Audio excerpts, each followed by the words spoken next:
Hello everyone.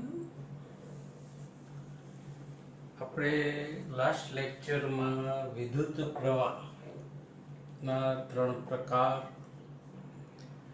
વિદ્યુત પ્રવાહના 2 સૂત્ર, I is equal to Q by T અને I is equal to dQ by dt, અને વિદ્યુત ભારનું સૂત્ર Q is equal to integration संकलन I dt. હવે આ સૂત્ર પર આધારિત VSQ આપણે સમજીએ. જો કોઈ વાયરમાંથી 45 મિનિટમાં 0.6 મોલ ઇલેક્ટ્રોન પસાર થતા હોય તો વાયરના આડછેદમાંથી પસાર થતો વિદ્યુતભાર નો જથ્થો અને વિદ્યુત પ્રવાહ શોધો. કોઈ વાયરમાંથી 45 મિનિટમાં 0.6 મોલ ઇલેક્ટ્રોન પસાર થતા હોય તો વિદ્યુતભારનો જથ્થો અને વિદ્યુત પ્રવાહ શોધો. વિદ્યુતભારનો જથ્થો, વિદ્યુતભાર Q. ચેપ્ટર 1 પ્રમાણે વિદ્યુતભાર Q નું સૂત્ર કયું આવશે? Ne. n ઇલેક્ટ્રોનની સંખ્યા. તો અહીંયા ઇલેક્ટ્રોનની સંખ્યા ક્વેશ્ચનમાં કેટલી આપી છે વિદ્યાર્થી મિત્રો? 0.6 મોલ. તો 0.6 મોલ પરથી સંખ્યા કેમની આપણે શોધીશું? તો સિમ્પલ વસ્તુ છે. 1 મોલ હોય તો સંખ્યા is equal to Na, Avogadro અંક. તો 0.6 મોલે સંખ્યા કેટલી? એટલે small n is equal to ઇલેક્ટ્રોનની સંખ્યા is equal to 0.6 into Na. ખ્યાલ આવ્યો આમાં? 1 મોલે Na તો 0.6 મોલે કેટલા? એટલે 0.6 Na. એવોગેડ્રો અંક 6.02 into 10⁻23. અને હવે આપણે ક્વોન્ટાઇઝેશન સૂત્ર Q is equal to Ne n 0.6 into 6.02 into 10⁻23 અને E વિદ્યુતભાર 1.6 ગુણ્યા 10⁻−19 ઘાત અને સાદુરૂપ 5.8 ગુણ્યા 10⁴ ઘાત કુલમ. હવે વિદ્યુત પ્રવાહ. તો અહીંયા વિદ્યુત પ્રવાહ સમય સાથે બદલાતો નથી, અચળ છે. એટલે પ્રવાહ is equal to સૂત્ર Q by T, QT, Q by T. Q 5.8 into 10⁴, સમય 45 મિનિટ્સ, અને સેકન્ડમાં કન્વર્ટ કરીશું ગુણ્યા 60. એટલે અહીંયા સાદુરૂપ આવશે 21.48 એમ્પિયર અથવા કુલમ પર સેકન્ડ. સમજાઈ ગયો? ઓકે. Second MCQ VSQ. એક તારમાંથી વહેતો વિદ્યુત પ્રવાહ, વાહ ભાઈ વાહ, સમય સાથે I is equal to I0 plus alpha t સૂત્ર મુજબ બદલાય છે. વિદ્યાર્થી મિત્રો, પ્રવાહ એ સમયનું વિધેય છે. પ્રવાહ સમય સાથે બદલાય છે. જ્યાં I0 is equal to 10 ampere અને alpha is equal to 4 ampere પર સેકન્ડ હોય તો તારના કોઈ આડછેદમાંથી 10 સેકન્ડમાં પસાર થતો વિદ્યુતભાર શોધો. તો વિદ્યાર્થી મિત્રો, પ્રવાહ સમયનું વિધેય છે, એટલે અહીંયા સૂત્ર આવશે I is equal to dQ by dt. dq ને કરતા બનાવો I dt, અને વિદ્યુતભાર શોધવા બંને બાજુ સંકલન લઈ લો. હવે અહીંયા dt હોવાથી લિમિટ આવશે સમયની, અને 10 સેકન્ડ કહ્યું એટલે 0 to 10 આવશે. ખ્યાલ આવે છે આમાં? જો 20 સેકન્ડ કહ્યું હોય તો એ શું આવે? 0 to 20. 20 સેકન્ડ થી 30 સેકન્ડ કહ્યું હોય તો અહીંયા શું આવે? 20 થી 30. આવો ચેન્જીસ થાય તો ધ્યાન રાખવાનું. ઇન્ટિગ્રેશન dq એટલે q અને I ની જગ્યાએ લખાય I0 plus alpha t. Bracket open કરી દઈએ. ઇન્ટિગ્રેશન અહીંયા આવશે, આ બાદથી dt આવશે. I0 ઇન્ટિગ્રેશન ની બહાર integration 0 to 10 dt plus alpha integration 0 to 10 t dt. સમજાય છે ને? આ I0 અચળ પદ છે એટલે ઇન્ટિગ્રેશન ની બહાર. આલ્ફા પણ અચળ પદ છે એટલે ઇન્ટિગ્રેશન ની બહાર. Integration dt, integration dx x થાય, ઇન્ટિગ્રેશન dy y થાય, ઇન્ટિગ્રેશન dq q થાય, તો ઇન્ટિગ્રેશન dt t થાય. એટલે I0 અને I0 ની કિંમત 10. Integration dt t. લિમિટ હોય એટલે આ રીતે સ્ક્વેર બ્રેકેટ કરવાનો. અપર લિમિટ અપરમાં, લોઅર લિમિટ લોઅરમાં. પછી આલ્ફાની કિંમત 4 અને ઇન્ટિગ્રેશન t dt એટલે ઇન્ટિગ્રેશન થાય t square by 2. Right? Square bracket 10 0.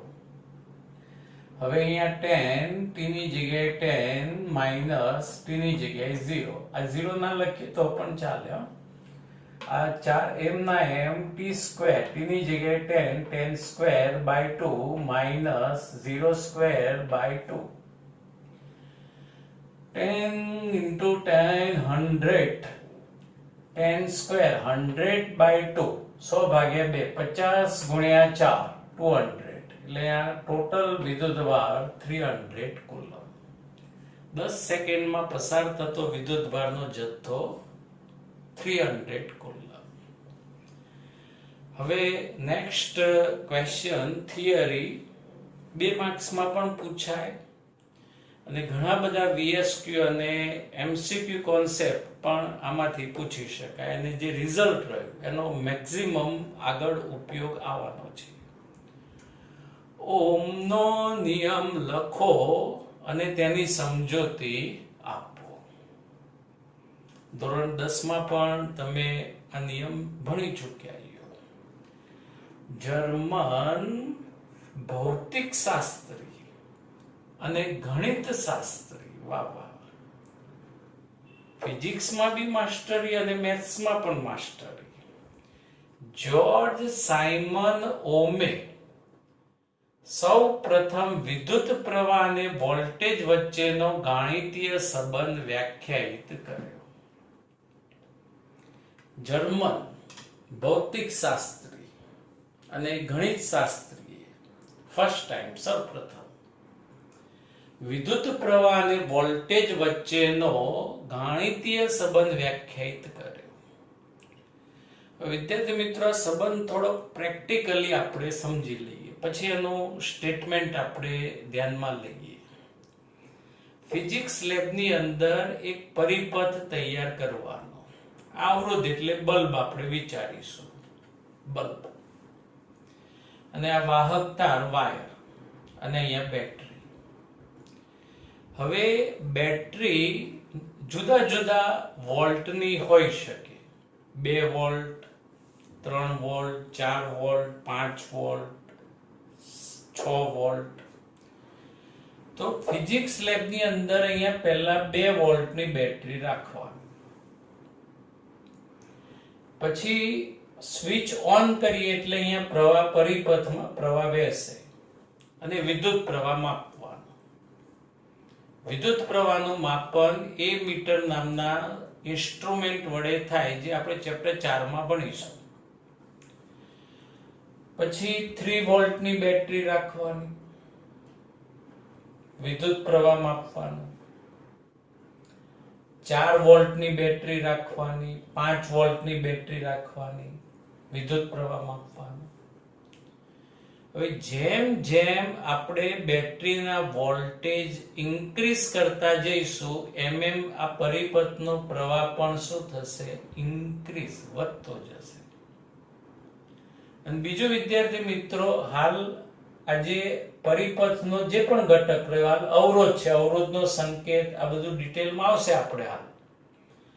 પણ અહીંયા 2 વોલ્ટ હોય તો અહીંયા બી પોટેન્શિયલ ડિફરન્સ કેટલો આવશે? 2 વોલ્ટ. અહીંયા 4 વોલ્ટ હોય તો અહીંયા બી લાગુ પાડેલ વોલ્ટેજ કેટલો આવશે? 4 વોલ્ટ. એક યાદ રાખજો. હવે આ બેઝિક નોલેજના આધારે ઓહમના નિયમનું સ્ટેટમેન્ટ ધ્યાનમાં લઈએ તો નિશ્ચિત ભૌતિક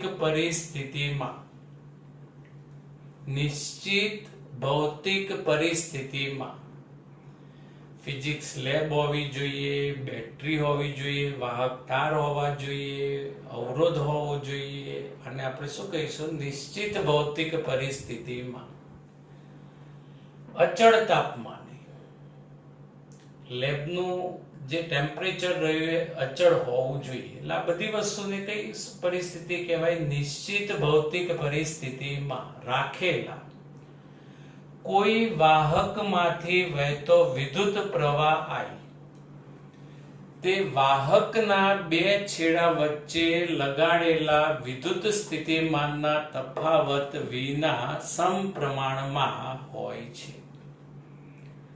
હમણાં જ એક્સપેરિમેન્ટલી શું નક્કી થયું કે જેમ જેમ બેટરીના પીડી વોલ્ટેજ વધારીશું એમ પ્રવાહ વધશે, તો ઘટાડીશું તો પ્રવાહ ઘટશે.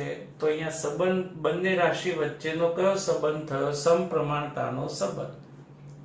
તો આ ઓહમના નિયમનું સ્ટેટમેન્ટ થયું.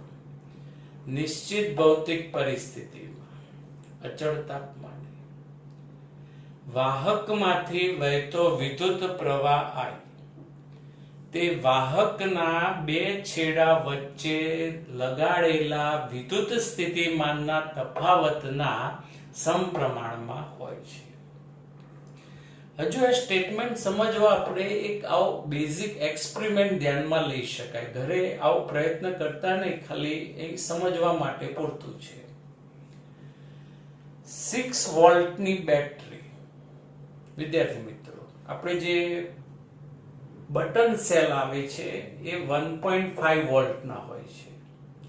પછી જે ડ્રાય સેલ, સૂકો કોષ, પાવર આવે એ પણ 1.5 વોલ્ટના હોય છે. તો આવા 1.5 વોલ્ટના 4 સેલને આપણે શ્રેણીમાં જોડીશું એટલે આપણને કેટલા વોલ્ટ મળશે? 6 વોલ્ટ. અને એ 6 વોલ્ટના પ્રાપ્તિ સ્થાનને આપણે અડકવાનું. એટલે એક માઇનોર કરન્ટ, હલકો કરંટ આપણા શરીરમાંથી પસાર થશે. અને એવી કેટલીક બોલપેન પણ આવે છે કે જેના નોબને પ્રેસ કરતા સહેજ હલકો કરંટ આપણને અનુભવાય. હવે આપણા ઘરે જે પ્લગ રહ્યા, જેથી પ્લગ જ્યાં વિદ્યુત સ્થિતિમાન 230 વોલ્ટ હોય છે, તો જો આપણે 230 વોલ્ટના પ્રાપ્તિ સ્થાનને અડકીએ, આંગળી પ્લગમાં નાખી દઈએ, તો અહીંયા 6 વોલ્ટ, અહીંયા 230 વોલ્ટ, એટલે વિદ્યુત સ્થિતિમાનનો તફાવત વધી ગયો. જો વિદ્યાર્થી મિત્રો, પીડી પોટેન્શિયલ ડિફરન્સ વિદ્યુત સ્થિતિમાનનો તફાવત કઈ રીતે કહેવાય? આ ગ્રાઉન્ડ, જમીન એ 0 વોલ્ટ કહેવાય. તો આ બાળકના બંને છેડા વચ્ચેનો પોટેન્શિયલ ડિફરન્સ કેટલો હશે? 6 વોલ્ટ. અને અહીંયા પણ ગ્રાઉન્ડે પોટેન્શિયલ 0 વોલ્ટ, એટલે પોટેન્શિયલ ડિફરન્સ 230 વોલ્ટ. તો એ પોટેન્શિયલ ડિફરન્સ વધુ છે તો કેવો પ્રવાહ પસાર થશે? વધુ પ્રવાહ પસાર થશે. અને વધુ પ્રવાહ એ જે તે વ્યક્તિ માટે જાન નુકસાનકારક પણ હોઈ શકે. એટલે ઓહમના નિયમનું આ પ્રેક્ટિકલ સાબિતી થઈ કે જેટલો પીડી વધુ એટલો પ્રવાહ વધારે, જેટલો પીડી ઓછો એટલો પ્રવાહ ઓછો. તો સ્ટેટમેન્ટ વિદ્યાર્થી મિત્રો ખાસ યાદ રાખજો, નિશ્ચિત ભૌતિક પરિસ્થિતિમાં રહેલા વાહકમાંથી વહેતો વિદ્યુત પ્રવાહ IA વાહકના બે છેડા વચ્ચે લગાડેલા વિદ્યુત સ્થિતિમાનના તફાવતના સમપ્રમાણમાં હોય છે. આનું મેથેમેટિકલ એક્સપ્રેશન અહીંયા સ્ટેટમેન્ટમાં આવશે I ચલે છે V, પણ લખવાનું V ચલે છે I. ચલન છૂટું પાડીએ એટલે અચળાંક મળશે R. અચળાંકને નામ આપીશું R, અને R ને વાહકનો અવરોધ કહે છે. અવરોધ વિશે ડિટેલમાં ભણીશું આપણે. હાલ R ને વાહકનો અવરોધ કહે છે. અને સૂત્ર કઈ રીતે યાદ રાખશો? V is equal to IR. વીર યાદ રાખજો, વીર, VIR, Veer. V is equal to IR VPD, potential difference. I વિદ્યુત પ્રવાહ અને R વાહકનો અવરોધ. સૂત્રમાં R ને કરતા બનાવો તો V upon I થાય, એટલે એનો એકમ વોલ્ટ પર એમ્પિયર, વોલ્ટ પર એમ્પિયર. આ સિવાય વોલ્ટની જગ્યાએ જૂલ પર કુલમ લખી શકાય, એમ્પિયર એમ ના, એટલે બીજો એકમ જૂલ પર કુલમ એમ્પિયર. અને કુલમની જગ્યાએ લખી શકાય એમ્પિયર સેકન્ડ, Q બરાબર IT પરથી એમ્પિયર સેકન્ડ, એટલે જૂલ પર એમ્પિયર સ્ક્વેર ઇન્ટુ સેકન્ડ. અને આ જ વોલ્ટ પર એમ્પિયર ને ઓમ, જેનો સંકેત ઓમેગા, ઊંધો લોટો, પણ ગણી શકાય. તો MCQ કે VSQ પૂછાય કે નીચેનામાંથી અવરોધનો એકમ કયો નથી? 3 સાચા એકમો આપ્યા હોય, એક એકમ ખોટો હોય, આપણે ઓળખી શકીએ.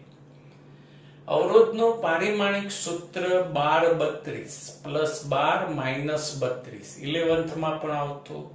કદાચ ભૂલી ગયા હોય તો આ જૂલ એમ્પિયર સ્ક્વેર સેકન્ડ પરથી તમે તૈયાર કરી શકો. Joule m1 l2 t minus 2 a2 second t1, લાનું simplify m1 l2 t minus 3 a minus 2.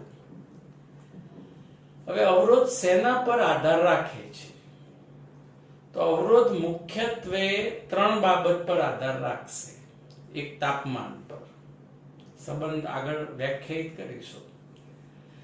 દ્રવ્યની જાત પર, દ્રવ્યની જાત, કોપર હોય, એલ્યુમિનિયમ, સિલ્વર, ગોલ્ડ, દરેકનો અવરોધ અલગ અલગ.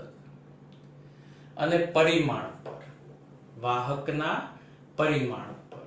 એટલે આ બધા જ સંબંધ આપણે આ ચેપ્ટરની અંદર આગળ વ્યાખ્યાયિત કરીશું. પણ ટેક્સ્ટબુકમાં આવું લખ્યું છે કે આપેલ તાપમાને વાહકનો અવરોધ, તાપમાન કોન્સ્ટન્ટ કરી દીધું, પણ ખરેખર અવરોધ 3 બાબત પર આધાર રાખે.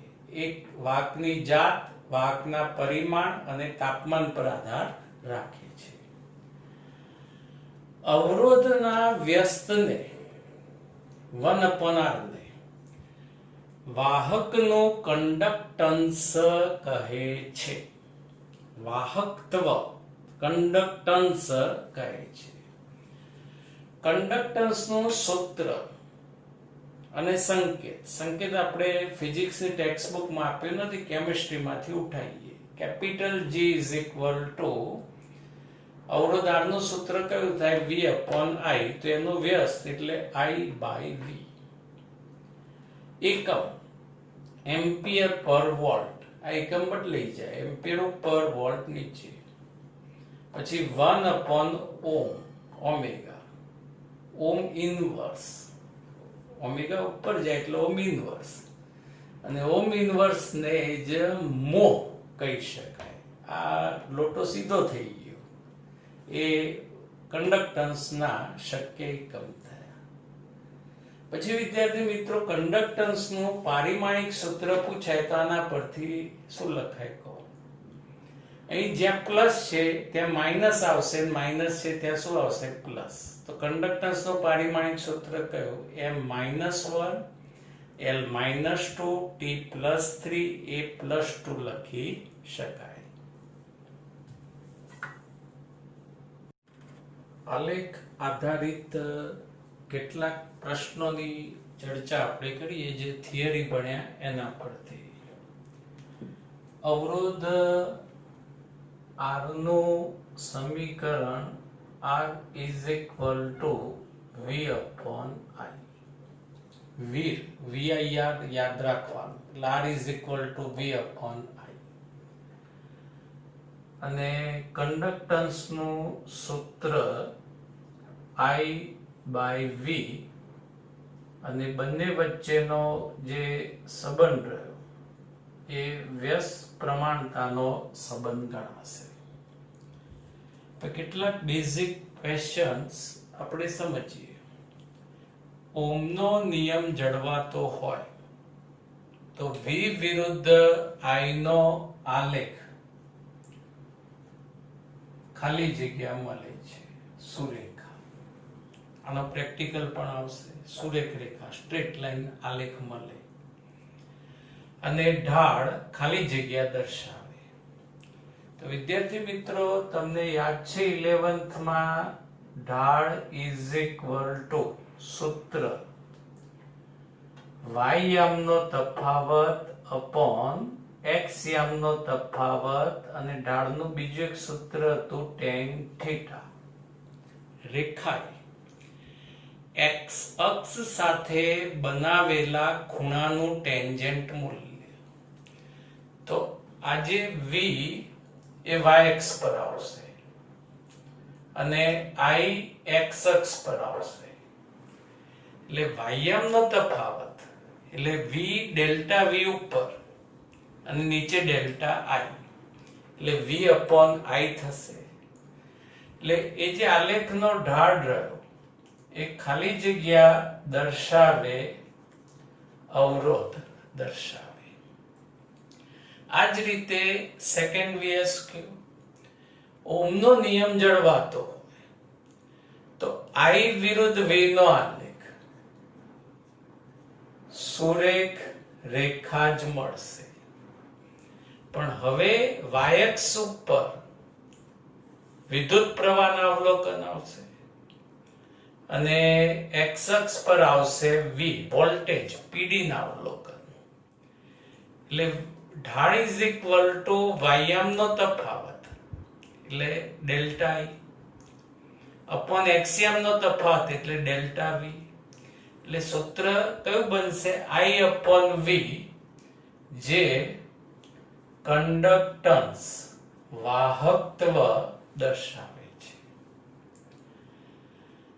થર્ડ VSQ V વિરુદ્ધ I નો આલેખ આ રીતે x અક્ષ સાથે 45 અંશનો ખૂણો બનાવે છે.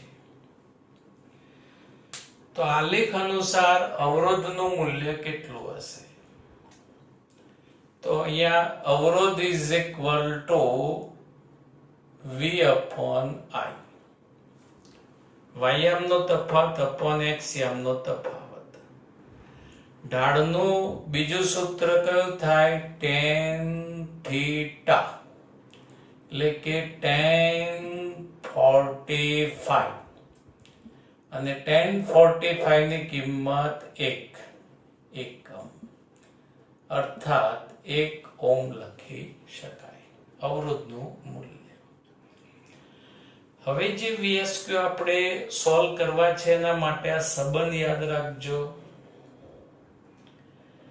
ધાતુ પદાર્થ માટે અવરોધ તાપમાનના સમપ્રમાણમાં હોય છે. તાપમાન વધારે અવરોધ વધારે, તાપમાન ઓછું અવરોધ ઓછો. અને આ સંબંધ કમિંગ સૂન છે. આગળ એક થિયરીની અંદર આપણે આ સંબંધ વ્યાખ્યાયિત કરીશું, પણ હાલ ડાયરેક્ટ સંબંધ શું યાદ રાખવાનો? અવરોધ તાપમાનના સમપ્રમાણમાં હોય છે. કોના માટે? ધાતુ પદાર્થ માટે. V વિરુદ્ધ I નો આલેખ બે અલગ અલગ ટેમ્પરેચર T1 અને T2 માટે આપ્યો છે. તો આ બંને તાપમાન વચ્ચેનો સંબંધ ખાલી જગ્યા હશે. તો વિદ્યાર્થી મિત્રો, જે T1 તાપમાને જે આલેખ રહ્યો એનો અહીંયા ખૂણો θ1, અહીંયા ખૂણો θ2. કયો ખૂણો વધારે છે નક્કી કરો. θ2 વધારે એટલે એનો ઢાળ વધારે, રાઈટ. ઢાળ વધારે એટલે એનો અવરોધ વધારે, અને અવરોધ વધારે એટલે એનું તાપમાન પણ વધારે. એટલે કયું તાપમાન વધારે આવશે? T2.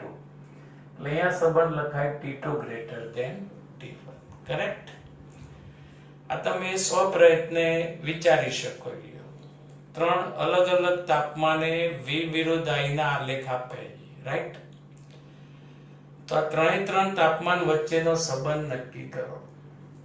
તો આ જે તાપમાન રહ્યું θ1 ઢાળ વધુ છે એટલે T1 તાપમાને અવરોધ વધારે, એટલે તાપમાન T1 સૌથી વધારે, એટલે T1 greater than T2 greater than T3. સરળતા માટે એવું યાદ રાખો કે જેટલું તાપમાન વધારે એટલો આલેખ વોલ્ટેજની અક્ષની વધારે નજીક. જેટલું તાપમાન વધારે એટલો આલેખ વોલ્ટેજની અક્ષની વધારે નજીક. Next VSQ. વિદ્યાર્થી મિત્રો, V વિરુદ્ધ I નો આલેખ ઓહમનો નિયમ અને ખૂણો આપ્યો છે θ. તો અવરોધ R is equal to ખાલી જગ્યા શું લખાશે? tan θ. R is equal to tan θ. અને જો કન્ડક્ટન્સ is equal to કયો હોય તો લખાશે cot θ. ખબર પડી આમાં? કન્ડક્ટન્સ એટલે 1/r, 1/tan θ, અને 1/tan θ શું થાય? cot θ. હવે I વિરુદ્ધ V નો આલેખ આપીએ. વિદ્યાર્થી મિત્રો, અત્યાર સુધી બધા જ આલેખમાં શું હતું? V વિરુદ્ધ I, V વિરુદ્ધ I, હવે I વિરુદ્ધ V નો આલેખ આપ્યો છે. તમે એક્ઝામમાં બદલી ના શકો સાહેબ અહીંયા V કરી દો અને નીચે I કરી દો, આવું ના ચાલે. તો એ તાપમાન વચ્ચેનો સંબંધ જણાવો. તો એ કન્ડક્ટન્સ ઢાળ કન્ડક્ટન્સ દર્શાવે. હવે બહુ વધારે ડિટેલમાં ગયા વગર તમે આ એક બેઝિક કોન્સેપ્ટ યાદ રાખો કે જેટલું તાપમાન વધારે એટલો આલેખ વોલ્ટેજની અક્ષની નજીક. તો અહીંયા સૌથી વધારે તાપમાન કયું આવશે? T3. એટલે અહીંયા સંબંધ આવશે T1 less than T2 less than T3. કેમ કે અક્ષો બદલાઈ ગઈ એટલે અહીંયા કન્ડક્ટન્સ રહ્યું. સૌથી વધારે કન્ડક્ટન્સ આનો આવશે T1 નો. ઢાળ વધુ આવશે એટલે એનો અવરોધ ઓછો એટલે તાપમાન ઓછું. પછી કન્ડક્ટન્સ T2 નો આવશે એટલે અવરોધ બીજા ક્રમે આવશે, તાપમાન બી બીજા ક્રમે. અને સૌથી ઓછો કન્ડક્ટન્સ T3 નો, કેમ કે એનો ઢાળ સૌથી ઓછો છે, કેમ કે આ અક્ષો બદલાઈ ગઈ એટલે એનો અવરોધ સૌથી વધારે આવશે, અને અવરોધ સૌથી વધારે આવે એટલે એનું તાપમાન પણ કેવું આવશે? વધારે. Okay, thank you.